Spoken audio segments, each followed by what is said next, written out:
لکھیں فصل فیما لا یوجب الاغتسال.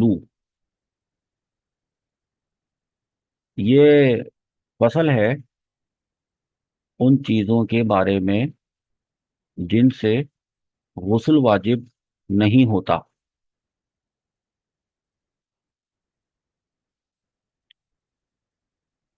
اب ایسا کرتے ہیں کہ پہلے میں آپ کو اس کی عربی عبارت اور اس کا ترجمہ لکھوا دوں، اس کے بعد ایکسپلین کرتا ہوں.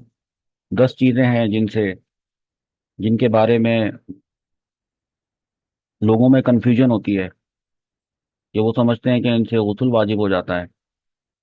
تو مصنف علیہ رحمہ نے ان کو ذکر کر دیا ہے یہ بتاتے ہوئے کہ ان سے غسل واجب نہیں ہوتا ہے. تو پہلے وہ 10 چیزیں آپ عربی میں اور اردو میں لکھ لیں، نوٹ ڈاؤن کر لیں، اس کے بعد ایکسپلین کرتا ہوں.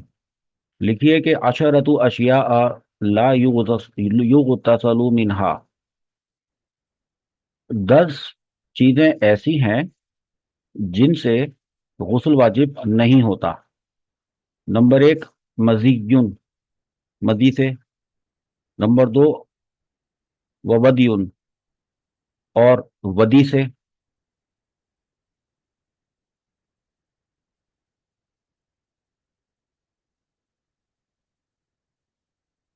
نمبر 3 واحتلام بلا بلل، اور ایسے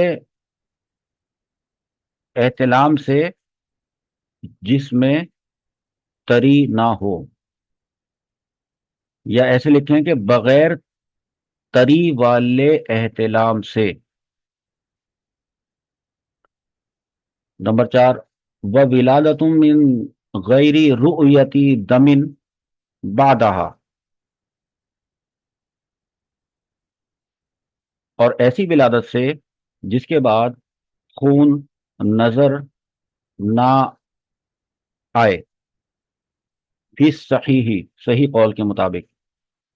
نمبر 5 وعلاج بخرقۃ مانعۃ من وجود اللذت، اور ایسے کپڑے کو داخل کرنے سے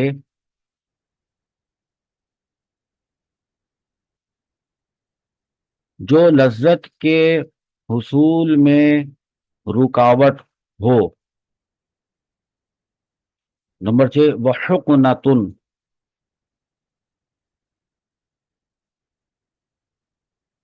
اور حقنہ سے اردو میں لکھیں پچھنا.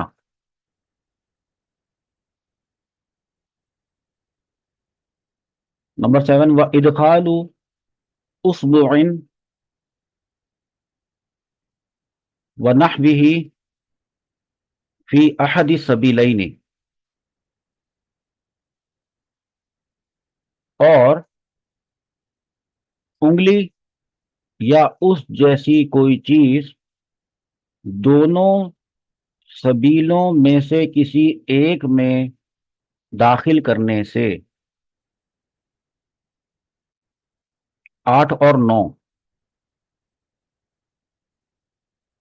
ووضع بہیمۃ او میتۃ من غیر انزال،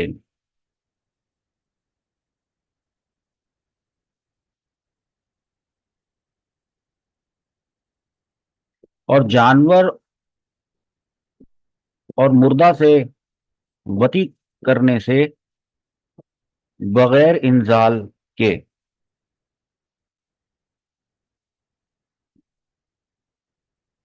نمبر 10 واصابۃ بکر، اور کسی باکرہ سے جمع کرنے سے لم تزل الاصابۃ بکارتہا،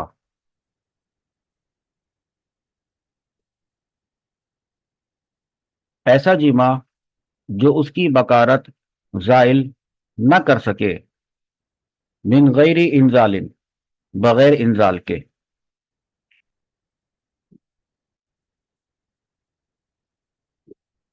آخر میں لکھ لیں کہ ان 10 چیزوں سے غسل واجب نہیں ہوتا ہے۔ اب ذرا سمجھ لیں ایک ایک پوائنٹ۔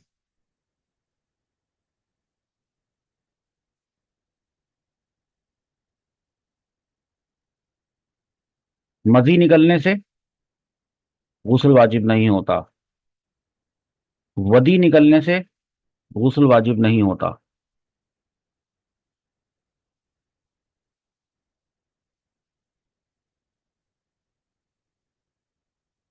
تیسرا پوائنٹ ہے کہ جب احتلام ہوتا ہے تو آپ کو پتا ہے کہ اس سے منی خارج ہوتی ہے اور غسل واجب ہو جاتا ہے۔ لیکن اگر ایسا احتلام ہوا کہ کوئی تری نہ پائی گئی، نظر ہی نہیں آئی، ایسا لگتا تھا کہ احتلام ہوا تھا، لیکن جب غور سے دیکھا تو نہ کپڑے پہ نہ بدن پہ کچھ بھی نہیں ہے، اس سے پھر غسل واجب نہیں ہوتا۔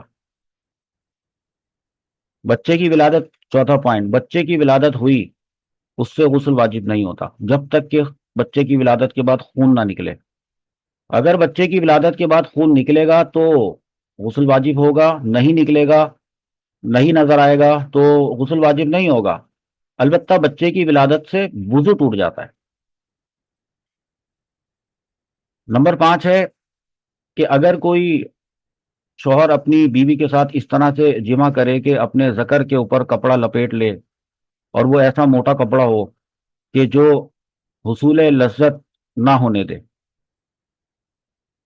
اس سے بھی وضو، وہ سوری غسل نہیں ٹوٹتا۔ ایسا ہوتا ہوگا تو کتابوں میں لکھا ہوتا ہے۔ اور نمبر 6 ہے حقنہ۔ حقنہ کسے کہتے ہیں وہ سمجھ لے۔ کبھی کبھی ایسا ہوتا ہے کہ بچوں میں آپ نے دیکھا ہوگا کانسٹیپیشن ہو جاتا ہے، تو ڈاکٹر ایک گلیسرین اسٹک رکھنے کے لیے دیتا ہے، میڈیکل اسٹور سے وہ مل جاتی ہے، تو وہ اس کے پاخانے کے مقام پہ داخل کر دی جاتی ہے۔ یا کوئی لکوڈ ہوتا ہے تو وہ اس میں اندر انسرٹ کر دیا جاتا ہے، جس کی وجہ سے اس کو پوٹی آ جاتی ہے۔ تو اگر حقنہ کسی مرد نے، عورت نے، بالغہ نے لگوایا، حقنہ حقنہ صحیح ہے، تو اس سے غسل واجب نہیں ہوتا ہے۔